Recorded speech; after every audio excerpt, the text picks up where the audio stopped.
प्यारे बच्चों, आप सभी का हमारे चैनल पे बहुत बहुत स्वागत है। दोस्तों, आज के इस वीडियो के माध्यम से क्लास 10th के बच्चों के लिए हिंदी का 2024 बोर्ड परीक्षा के लिए एक लेटेस्ट वायरल बोर्ड का पेपर लेकर के आ चुके हैं। और बच्चों, इस वीडियो के माध्यम से मैं आप सभी को इस पूरे वायरल बोर्ड के पेपर का फुल सोल्यूशन प्रोवाइड करने वाला हूँ। और बच्चों, 2024 का जो भी पेपर बनेगा बिल्कुल ऐसा ही पेपर आएगा जैसा कि मैं आप सभी को इस वीडियो के माध्यम से बताने वाला हूँ, समझाने वाला हूँ। और बच्चों, यकीन मानिए, इस पूरे पेपर का सोल्यूशन देखने के बाद आप बोर्ड के पेपर में 95% मार्क्स आसानी से अचीव कर सकते हो, ये मैं गारंटी के साथ बोल सकता हूं। इसलिए इस वीडियो को शुरू से लेकर के अंत तक कंप्लीट देख लेना, वीडियो को लाइक कर देना, शेयर कर देना, चैनल पर नए हो सब्सक्राइब कर देना। आइए बच्चों, बिना टाइम को वेस्ट किए वीडियो कंटिन्यू करेंगे। और सबसे पहले बच्चों, इस पूरे पेपर का जो भी खंड अ है उसका सोल्यूशन देखेंगे, उसके बाद खंड ब का भी सोल्यूशन देखने वाला है, यानी कि एक भी प्रश्न को हम छोड़ेंगे नहीं। पूरा पेपर का सोल्यूशन मैं आपको इस वीडियो के माध्यम से बताने वाला हूं, सिखाने वाला हूं। और पेपर का कोड याद रखना, 801 डीजी दिया गया है। सबसे पहले बच्चों यहाँ पे अपना यहाँ पे रोल नंबर लिखना होता है, अनुक्रमांक लिखना होता है, उसके बाद यहाँ पे नाम लिख देना। इस पूरे पेपर को हल करने के लिए 3 घंटा 15 मिनट का टाइमिंग मिलता है। 70 नंबर इस पूरे पेपर को हल करने के बाद मिल जाएंगे। ठीक है, यहाँ पे कुछ निर्देश दिया गया है कि प्रारंभ के 15 मिनट में परीक्षार्थियों को पेपर को पढ़ना है। ये जो पेपर होगा 2 खंड में डिवाइड किया जाएगा। ठीक है, खंड अ में बहुविकल्पी प्रश्न रहने वाले हैं जिनको ओएमआर आंसर शीट पे करना होगा और उसको ब्लू या ब्लैक पेन से हल करना होगा। ठीक है, या ओएमआर को आंसर शीट को भरते समय किसी प्रकार का काटे पीटी वगैरह नहीं करना है। आइए बच्चों, सबसे पहले हम खंड अ के सारे प्रश्नों को हल करते हैं। ठीक है, यहाँ पे देखो, खंड अ के जो भी बहुविकल्पी प्रश्न दिया गया है उसको हम आसानी से हल करेंगे। और यहाँ पे सबसे पहला हमारा क्वेश्चन पूछा गया है कि रस मीमांसा के लेखक कौन है? महादेवी वर्मा, रामचंद्र शुक्ल, या निराला, या महावीर प्रसाद द्विवेदी। तो बच्चों, very very most important question है, कई बार बोर्ड के पेपर में पूछा भी जा चुका है कि रस मीमांसा के लेखक कौन है। तो ये हो जाएंगे रामचंद्र शुक्ल। ठीक है, ऑप्शन नंबर यहाँ पे सेकंड बिल्कुल राइट, जहां पे आंसर हो जाएगा। अगला हमारा क्वेश्चन है कि तितली कृति की विधा है, माने किस विधा की रचना ये आपको बताना है। कहानी है कि जीवनी है कि नाटक है कि उपन्यास है? तो बच्चों, ये उपन्यास है, बिल्कुल राइट, यहाँ पे आंसर हो जाएगा। इस बात को ध्यान में रखना। ठीक है, तो जितने क्वेश्चन बताऊंगा आज की इस वीडियो के माध्यम से पूरा क्वेश्चन याद भी हो जाएगा, ये मैं गारंटी दे सकता हूँ। ठीक ना, आओ अगला हमारा क्वेश्चन पूछा गया बच्चा, यहाँ पे देख सकते हो कि डॉक्टर राजेंद्र प्रसाद लेखक है, माने डॉक्टर राजेंद्र प्रसाद की रचना का नाम बताना है। गांधी की देन के, हिंदी साहित्य का इतिहास के, इंद्रजाल के, या हिंदी साहित्य विमर्श के? तो बच्चों, डॉक्टर राजेंद्र प्रसाद के द्वारा जो भी रचना लिखा गया है उस रचना का नाम है गांधी की देन के। ठीक है, पहला ही ऑप्शन बिल्कुल यहाँ पर राइट आंसर हो जाएगा, इस बात को ध्यान में रखना। ठीक ना, अगला हमारा क्वेश्चन है कि साहित्य और कला रचना है, माने किसकी रचना है आपको बताना है। ठीक है, पद्मलाल पूनालाल बख्शी की, सुमित्रा नंदन पंत की, भगवत शरण उपाध्याय की, या जयशंकर प्रसाद भारती की? तो साहित्य और कला के रचनाकार हो जाएंगे यहाँ पे भगवत शरण उपाध्याय। ऑप्शन नंबर तीसरा बिल्कुल राइट, यहाँ पे आंसर हो जाएगा। ठीक ना, अगला क्वेश्चन है शुक्लोत्तर युग के लेखक कौन है? Very very most important question है, कई बार बोर्ड के पेपर में पूछा भी जा चुका है। राधा चरण गोस्वामी, चतुर्सेन शास्त्री, धर्मवीर भारती, या दौलत राम? ठीक है, तो शुक्लोत्तर युग के लेखक यहाँ पे हो जाएंगे धर्मवीर भारती। चौथा ऑप्शन बिल्कुल यहाँ पे राइट आंसर हो जाएगा। ठीक ना, अगला बार क्वेश्चन है कि रीतिकालीन कवि कौन है? केदारनाथ भट्ट, जायसी, पद्माकर, या कृष्णदास? ठीक है, तो रीतिकालीन कवि यहाँ पे हो जाएंगे पद्माकर, बिल्कुल राइट, यहाँ पे आंसर हो जाएगा ऑप्शन नंबर तीसरा। ठीक ना, तो जितना क्वेश्चन बता रहा हूं भाई सब लोग तैयार कर लो, क्योंकि अब की बार बोर्ड के पेपर में यही क्वेश्चन छपने वाले हैं, इससे भाई बाहर नहीं आते हैं, क्योंकि प्रीवियस ईयर से भी क्वेश्चन पुटअप किए जाते हैं। ठीक ना, अगला हमारा क्वेश्चन है कि छत्रसाल दशक के रचयिता कौन है? मतीराम, भूषण, घनानंद, या हरिऔध? तो बच्चों, इसका राइट आंसर यहाँ पे हो जाएगा भूषण। ठीक है, बिल्कुल राइट, यहाँ पे आंसर हो जाएगा भूषण, इसका राइट आंसर हो जाएंगे। ठीक है, अगला हमारा क्वेश्चन है कि तार सप्तक के संपादक कौन है? ठीक है, सच्चिदानंद, हीरानंद, वत्स्यायन, या अज्ञेय? ठीक है, इनका नाम अज्ञेय भी बोला जाता है। नरेंद्र शर्मा, केशव, या भवानी प्रसाद मिश्र? तो तार सप्तक के संपादक हो जाएंगे अज्ञेय, बिल्कुल राइट, यहाँ पे आंसर हो जाएगा। कई बार बोर्ड के पेपर में इस क्वेश्चन को पूछा जा चुका है। ठीक ना, अब चलो अगला हमारा क्वेश्चन है बच्चों कि सुमित्रा नंदन पंत की रचना क्या है? ज्ञानदीप, युगवाणी, प्रेम वाटिका, या छड़दा? ठीक है, तो सुमित्रा नंदन पंत की जो रचना है युगवाणी है, बी नंबर ऑप्शन यहाँ पे बिल्कुल राइट आंसर हो जाएगा। ठीक है, कई बार आ चुका है, जितना क्वेश्चन बता रहा हूं भाई अब की बार यही छपेंगे, इससे बाहर नहीं आने वाले हैं। ठीक है, गारंटी दे सकता हूं। अगला हमारा क्वेश्चन है कि स्मृति की रेखाएं साहित्य की विधा है। ठीक है, जीवनी, भेंट वार्ता, संस्मरण या नाटक। तो स्मृति की रेखाएं साहित्य किस विधा की रचना है? तो ये संस्मरण है। ऑप्शन नंबर तीसरा बिल्कुल यहाँ पर राइट आंसर हो जाएगा। इस बात को ध्यान में रखना, भूल मत जाना, ठीक ना। अब चलो अगला हमारा क्वेश्चन बच्चा कि करुण रस का अस्थाई भाव क्या होता है? Very very most important question, grammar का क्वेश्चन है, कई बार बोर्ड के पेपर में आ चुका है। रस से एक क्वेश्चन पक्का देखने को मिल जाएगा आप सभी को। करुण रस होगा, हास्य रस होगा, ठीक है, इस प्रकार से रस का आप सभी से क्वेश्चन पूछा जा सकता है, ठीक है। तो करुण रस का अस्थाई भाव क्या होगा? भय, विस्मय या निर्वेद या शोक। तो करुण रस का अस्थाई भाव होता है शोक। ऑप्शन नंबर चौथा यहाँ पे बिल्कुल राइट आंसर दिखता नजर आ जाएगा, ठीक है। अगला हमारा क्वेश्चन है कि पीपर पात सरिस मन डोला में कौन सा अलंकार है? उत्प्रेक्षा, रूपक, यमक या उपमा अलंकार। तो पीपर पात सरिस मन डोला में इसमें उपमा अलंकार हो जाएगा। इस बात को ध्यान में रखना, कई बार आ चुका है ये भी question, very very most important question है, ठीक है। और यहाँ पे देखो अगला हमारा क्वेश्चन है कि सुनी केवट के बैन प्रेम लपेट अटपटे बिसरे करुणा ऐन चितई जानकी लखन तनु। उपयुक्त पंक्तियों में किस छंद का इस्तेमाल किया गया ये आपको बताना है। रोला, सोरठा, सवैया या कुंडलिया। तो इसका राइट आंसर हो जाएगा यहाँ पे सेकंड ऑप्शन सोरठा इसका राइट आंसर हो जाएगा। इस बात को ध्यान में रखना, कई बार आ चुका है। अनुचर शब्द में प्रयुक्त उपसर्ग है। अनुचर में कौन सा उपसर्ग का इस्तेमाल किया गया है? तो उपसर्ग भैया क्या होता है? जो पहले आता है उसी को हम क्या बोलेंगे? उपसर्ग बोलेंगे। अन, अ या आ या अनु, ठीक है। तो अनुचर में क्या हो जाएगा बच्चा? अनु हो जाएगा, ठीक ना। ऑप्शन नंबर यहाँ पे बी बिल्कुल राइट आंसर हो जाएगा। इस बात को ध्यान में रख लेना, ठीक है।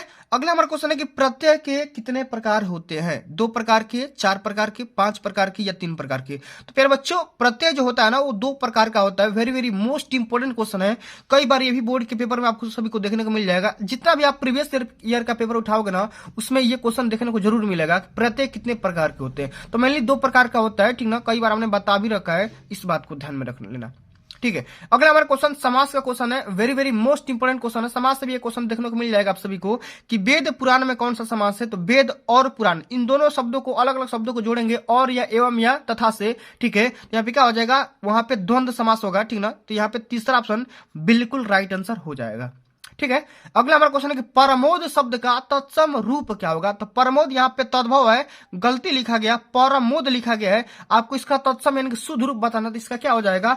प्रमोद हो जाएगा। क्या होगा? प्रमोद हो जाएगा। इस बात को ध्यान में रखना, कई बार आ चुका है बच्चा, ठीक ना। तो इस बात को ध्यान में रख लेना, ठीक है। अब चलो अगला हमारा क्वेश्चन यहाँ पे देखो, इत्यादि में कौन सा संधि है? इत्यादि में यड़ संधि, वृद्धि संधि, गुण संधि या जसत्व संधि, ठीक है। तो इत्यादि में इति प्लस आदि यहाँ पे यड़ संधि होता है, ठीक है, कई बार हमने बता भी रखा है, आप लोग जानते भी होंगे, ठीक ना।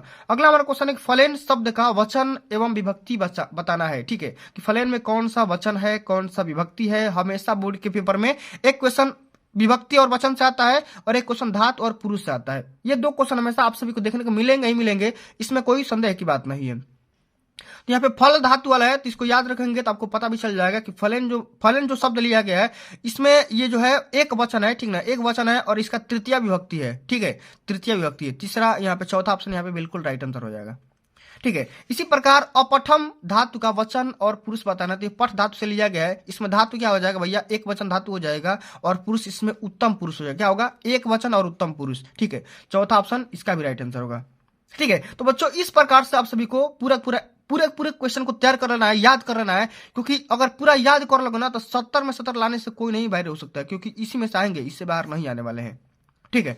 अब चलो बच्चों खंड ब की तरफ बढ़ते हैं। खंड ब भी बोर्ड के पेपर में 50 नंबर में पूछा जाता है। तो इस वाले क्वेश्चन को आप कैसे हल करेंगे, यहाँ पे देखो मैं थोड़ा सा हिंट भी बताते चलूंगा और पूरा सोल्यूशन के साथ भी बताऊंगा, ठीक है। यहाँ पे देखो खंड ब है, इसमें वर्णनात्मक प्रश्न पूछे जाते हैं, ठीक है। यहाँ पे देखो पहला जो प्रश्न है, निम्नलिखित गद्यांश पर आधारित 3 प्रश्नों का उत्तर देना है। यहाँ पे देखो एक छोटा सा गद्यांश पूछा गया, मित्रता वाले चैप्टर से लिया भी गया है और यहाँ पे इसी चैप्टर में से, ठीक है, यहाँ पे 3 क्वेश्चन पूछा गया है। सबसे पहला प्रश्न है कि पाठ का नाम और लेखक का नाम बताना है, यानी कि संदर्भ बताना है, ठीक है।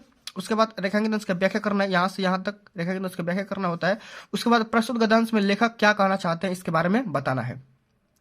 तो जब आप पैसेज पढ़ोगे ना बच्चों तो आपको पूरा आइडिया लग जाएगा कि पाठ का नाम क्या है, लेखक का नाम क्या है, ठीक है। यहाँ पे देखो मित्रता के लिए आवश्यक नहीं है कि 2 मित्र एक ही प्रकार के कार्य करते हों या एक ही रुचि के हों।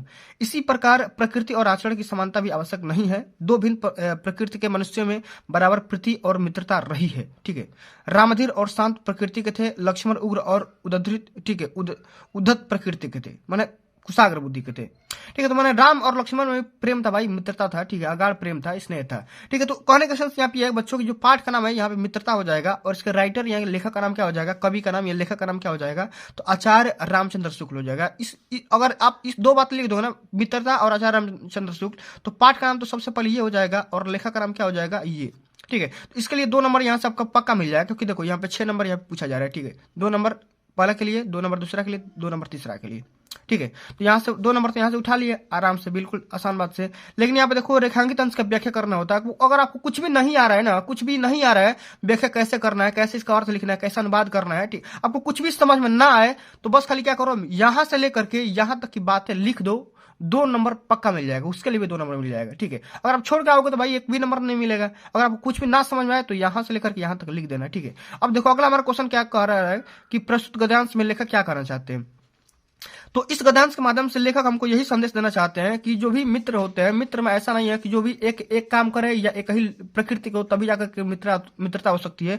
समानता माने इसमें कोई महत्व नहीं रखता है। ठीक है, माने विभिन्न प्रकृति और मनुष्य के बराबर प्रति के माध्यम से भी माने मित्रता हो सकती है। ठीक ना, चलो अब देखो आपको अगर ये नहीं आ रहा है पैसेज, तो आपको ये करना है, अजंता वाले चैप्टर से करना है। ठीक है, अजंता संसार की चित्रकलाओं में अपना अद्वितीय स्थान रखता है। ठीक है, अजंता की गुफाओं वाले चैप्टर से लिया गया है।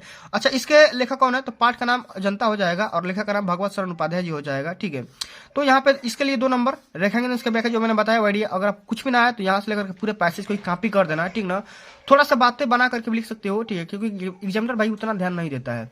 ठीक है, अगला हमारा क्वेश्चन है अजंता की कला का बाहर से देशों पर क्या प्रभाव पड़ा था, ये आपको बताना है। तो आसानी से पैसेज को पढ़ करके आप आसानी से दे सकते हो कि उसका प्रभाव पूर्व देशों में कला पर तो पड़ा ही, मध्य पश्चिमी एशिया भी उसका कलांतर प्रभाव से वंचित न रह सका। ठीक है, माने देश विदेश में इसका पूरा चर्चा था चित्रकला का, माने इतना प्रकार से बढ़िया बढ़िया आर्ट बनाए गए थे कि पूरा देश में ये फेमस हो गया था। ठीक है, तो इस बात को बना करके आप लिख देना, इसके लिए भी 2 नंबर यहाँ से मिल जाएंगे। ठीक है, अब चलो इसी प्रकार से देखो यहाँ पे गद्यांश है ना, गद्यांश इसी प्रकार से आप सभी को बोर्ड के पेपर में 2 पद्यांश भी पूछे जाते हैं।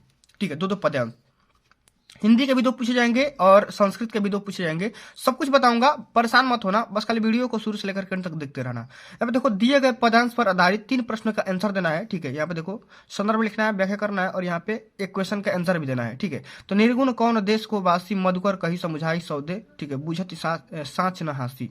ठीक है, तो यहाँ पे देखो अगर आपको ये करो, देखो ये सूरदास के द्वारा लिखा गया ना। ठीक है, सूरदास के पदे वाले चैप्टर से लिया गया है। ठीक ना, तो यहाँ पे देखो सूर सबे मतिनासी, तो आपको पता नहीं चल रहा है कि भैया किस चैप्टर से लिया गया है। यहाँ पर सूरदास अपना हर चैप्टर में, हर कविता में अपना वो नाम लिखते हैं, जरूर लिखते हैं। ठीक है, तो सबसे पहले तो यहाँ पे कवि का नाम आपको पता चल गया और यहाँ पे पैसेज का नाम तो जानते ही हो। ठीक है, और यहाँ पे देखो रेखांकन का व्याख्या कुछ भी ना आए तो यहाँ से लेकर वहां तक कॉपी कर देना। ठीक है, या कुछ भी बातें बना करके सूरदास ये कहते हैं कि वो कहते हैं कि भाई आपस में प्रेम बना करके, या मैंने कुछ भी जो समझ में आए, ठीक है, आपको पता है लिख देना। ठीक है, अब देखो अगला हमारा क्वेश्चन है कि निर्गुण ब्रह्म के वर्णन में क्या कठिनाइयां व्यक्त की जाती है, तो आप इसी में से बातें बना करके यहाँ पे लिख दोगे, आपका 2 नंबर यहाँ से भी मिल जाएंगे।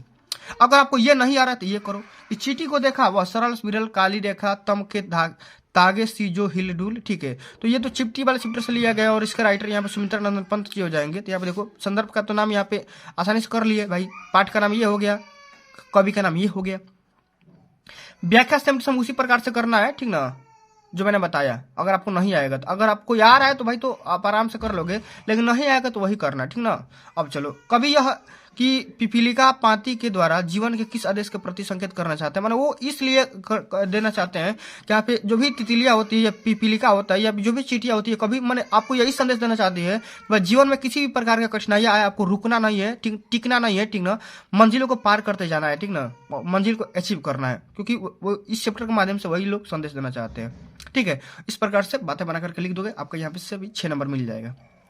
ठीक है, अब देखो अगला हमारा क्वेश्चन संस्कृत में अनुवाद भी करना है। ठीक है, संदर्भ लिखना है, साथ में अनुवाद करना है, माने संदर्भ में पाठ का नाम लिखना है। ठीक है, और इसका हिंदी में अर्थ लिख देना है। तो बिल्कुल आसान सा क्वेश्चन है, कई बार मैंने बता भी रखा है। वाराणसी सुविख्यात प्राचीन नगरी, वाराणसी माने एक प्राचीन नगर है जो कि बहुत ही विख्यात है, एवं विमल सलिल तड़ागा गंगा कूले स्थित है। ये जो है माने गंगा नदी के किनारे पर स्थित है। ठीक है, अस्या घाट नाम वलयाकृति पंडित धवलयाम चंद्रिकायाम बहुराजिते, माने आराम से बातें बना करके आप लिख दोगे तो पाठ का नाम वाराणसी है और इसका आसानी से आंसर दे सकते हो, मैंने हिंदी में अनुवाद कर सकते हो। मैंने इसका सोल्यूशन भी अपलोड कर रखा है, कई बार मैंने बता भी रखा है। ठीक ना, अलग से बता रखा है। ठीक है, और देखो अब वो नहीं आएगा तो इसको करना है, आम राष्ट्र दोहा यमन राज, इसको भी कर सकते हो, ठीक ना, अगर वो नहीं आएगा तो ठीक है। इसी प्रकार से संस्कृत में पद्यांश भी देता है, आप तो दुर्गामी छ साक्षरो न च पंडित, ठीक है, आप इसको करो या इसको करो, ठीक है, तो दोनों में से किसी एक को करना है, ठीक है। तो पाठ का नाम यहाँ पे जीवन सूत्राणी हो जाएगा इसके लिए, ठीक है, और आसानी से इसका सोल्यूशन कर देना, अनुवाद कर देना, यानी कि हिंदी में अर्थ लिख देना। 2 नंबर का ये यहाँ पे 2 नंबर पाठ के नाम के लिए और 3 नंबर इसके अनुवाद के लिए, 5 नंबर यहाँ से मिल जाएंगे, ठीक है। अब चलो अगला जो हमारा क्वेश्चन पूछा जाता है बच्चों, वो खंड काव्य के आधार पे क्वेश्चन पूछा जाता है। ये तो अलग डिस्ट्रिक्ट का अलग अलग होता है, तुमुल अलग होता है, अग्र पूजा अलग डिस्ट्रिक्ट के लिए होता है, कर्मवीर भारती अलग के लिए होता है, कर्ण जो कि बलिया वालों के लिए होता है, ठीक ना। और यहाँ पे ज्योति जवाहर, मातृमूर्ति, मेवाड़ मुकुट, ठीक है, जय सुभाष, मुक्तिदूत, ये तो अलग अलग डिस्ट्रिक्ट के लिए होता है। तो अपने अपने डिस्ट्रिक्ट के हिसाब से अपने क्वेश्चन बैंक से भी तैयार कर सकते हो। मैंने ये क्वेश्चन 3 नंबर का आता है, ठीक ना, ज्यादा नंबर का भी नहीं आता है, 3 नंबर का आता है, आसानी से तैयार कर सकते हो, इसमें कुछ बताने वाली बात नहीं है, ठीक है। अब यहाँ पे देखो ये क्वेश्चन बताने वाला बात है, ठीक है, कि भाई जीवन परिचय से रिलेटेड क्वेश्चन हमेशा बोर्ड के पेपर में पूछा जाता है, 5 नंबर का आता है, ठीक ना, 5 नंबर कवि का, 5 नंबर लेखक का, ठीक है। तो इस क्वेश्चन को तैयार करके जाना, क्योंकि मैंने ऑलरेडी कई बार मैंने बता भी रखा है, और अगर इसका पूरा सोल्यूशन चाहिए, जयशंकर प्रसाद का, राजेंद्र प्रसाद का, भगवत शरण उपाध्याय का, तुलसीदास महादेव वर्मा, रामदास त्रिपाठी, सबका मैंने सोल्यूशन अपलोड कर रखा है, जीवन परिचय का वीडियो बना रखा है, ठीक ना। अगर आपको चाहिए तो क्लास 10th हिंदी का प्लेलिस्ट ओपन करोगे ना, उसमें पूरा पूरा मिल जाएगा, बहुत बेहतर ढंग से बताया हूँ, ठीक ना, पूरा बेहतर ढंग से बताया हूँ, याद भी हो जाएगा आपको, ठीक है। अब चलो अगला हमारा क्वेश्चन है कि अपनी पाठ्य पुस्तक से कंटेस्ट किया हुआ कोई श्लोक लिखिए जो इस प्रश्न पत्र में न आया हो। 2 नंबर का क्वेश्चन आता है। अच्छा आपको नहीं आएगा, माने आपको याद ही नहीं है तो क्या करोगे, तो याद नहीं है तो उस कंडीशन में एक मैं आपको उपाय बता दे रहा हूँ। जब आपको याद नहीं है ना, तो ये इसमें से दोनों में से किसी एक को लिख देना, ठीक ना। यहाँ पे देखो हर बार पेपर में 2 आपको हिंदी में, ठीक ना, यहाँ पे संस्कृत का एक टुकड़ा दिया जाएगा, पद्यांश दिया जाएगा, इसी पद्यांश में से इसी को कविता मान करके लिख दोगे तो 2 नंबर यहाँ से मिल जाएगा। जब याद नहीं होगा तब, और जब याद होगा ना, देखो तो याद होगा तो इसको और इसको मत लिखना, क्योंकि यहाँ पे देखो जिक्र भी किया गया है कि जो अपन इस पाठ्य पुस्तक में न आया, इस प्रश्न पत्र में न आया हो, ठीक ना, इस बात को ध्यान में रखना। अच्छा चलो अगला हमारा क्वेश्चन है कि किन्हीं 2 प्रश्नों का आंसर देना है कि श्वेतकेतु कस्य पुत्र आसित, तो ये अरुण का पुत्र था, ठीक ना। तो यहाँ पे कस्य की जगह पे बस खाली अरुणे पुत्र यहाँ पे लिख दोगे तो यहाँ पे 2 नंबर यहाँ से मिल जाएगा। विश्वास से स्पष्टता कह मैंने किस प्रकार से स्पष्ट कर सकते हैं, तो ईश्वर एक एव अस्ति, ठीक है, इस माध्यम से इसका आंसर दे सकते हैं। आतुरस्य मित्रम कब भवेत, ठीक, कौन होता है, तो भीषक होता है, ठीक ना। तो कस्य के जगह पे भाई कह के जगह पे भीषक लिख दोगे तो आपका राइट आंसर हो जाएगा। अगला हमारा क्वेश्चन है कि चंद्रशेखर स्वपितु नाम किम अख्यात, तो किम के जगह पे बस खाली स्वतंत्र लिख देना, आपके यहाँ पे नंबर मिल जाएंगे, ठीक ना। अब चलो अगला हमारा क्वेश्चन है बच्चा कि निम्नलिखित में से किसी एक विषय पर निबंध लिखिए। वेरी वेरी मोस्ट इंपोर्टेंट ये क्वेश्चन है, कई बार बोर्ड के पेपर में देखो मैं गारंटी ले सकता हूँ, 200% में गारंटी ले सकता हूँ ना, ठीक है, कि भैया इसी में से, इसी गद्यांश में से, इसी निबंध में से आएंगे, इससे बाहर नहीं आएंगे, ठीक ना। आप 5 में से 5 अगर तैयार कर लोगे ना तो इसी में से आएंगे, आपके यहाँ से 9 नंबर पक्का क्लियर हो जाएगा, गारंटी ले सकता हूँ इस बात को, ठीक है। क्या है कि स्वच्छ भारत अभियान पे लिखना है निबंध, विज्ञान वरदान है ये आप साहब इसके बारे में लिखना है, पर्यावरण प्रदूषण की समस्या और समाधान पे लिखना है, जनसंख्या वृद्धि की समस्या और समाधान पे लिखना है, विद्यार्थी जीवन में खेल का महत्व के बारे में लिखना है। तो इसका मैंने बारी बारी से सबका वीडियो अपलोड कर रखा है भाई, अपलोड कर रखा है, तो आप पढ़ोगे तब ना। क्लास 10th हिंदी का प्लेलिस्ट ओपन करोगे, जाकर कभी मेरे चैनल पर सर्च करोगे तो आपको मिल भी जाएगा, ठीक ना। मैंने पूरा का पूरा सोल्यूशन करवा रखा है और यहाँ से 9 नंबर आसानी से अचीव कर सकते हो कि निबंध कैसे लिखना है, लिखते समय कौन कौन सी गलतियां नहीं करना है, लिखने का आइडिया क्या होगा, टॉपर कैसे लिखते हैं निबंध, ठीक है, कि उनका एक भी नंबर नहीं करता है और पूरा का पूरा नंबर स्कोर करते हैं। मैंने ऑलरेडी पूरा सोल्यूशन अपलोड कर रखा है, ठीक ना। तो पूरा मैं बता चुका हूँ कि पर्यावरण प्रदूषण पे कैसे लिखोगे, जनसंख्या वृद्धि विस्फोट पे कैसे लिखोगे, ठीक है, विद्यार्थी जीवन में खेल का महत्व के बारे में कैसे लिखोगे, सब कुछ मैंने ऑलरेडी बता रखा है भाई, ठीक ना। तो इसका पूरा का पूरा आप लोग देख लेना सोल्यूशन, क्योंकि मैंने बता रखा है, ठीक ना। अब चलो तो बच्चों आज के लिए बस इतना ही, ठीक है। अगर ये वीडियो आप सभी को अच्छी लगी होगी, हेल्पफुल लगी होगी, तो वीडियो को लाइक कर देना, शेयर कर देना, चैनल पर और सब्सक्राइब कर देना।